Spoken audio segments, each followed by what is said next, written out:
नमस्कार, आपण पाहता हिरकणी न्यूज.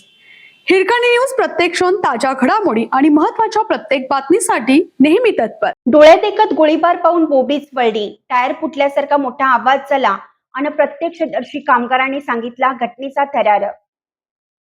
दुपारी 3ची वेळ. जेवण करून आम्ही विश्रांती घेत होतो. टायर फुटल्याचा मोठा आवाज झाल्याने रस्त्यावर धावलो. डोळ्यात एकत गोळीबार सुरू होता. जखमी तरुणी रस्त्यावरील दगड हल्ला करणाऱ्यांवर फेकत होता. झटापटीत तो एका झुडपात पडला. उठून एका मोटरीत बसून निघून गेला.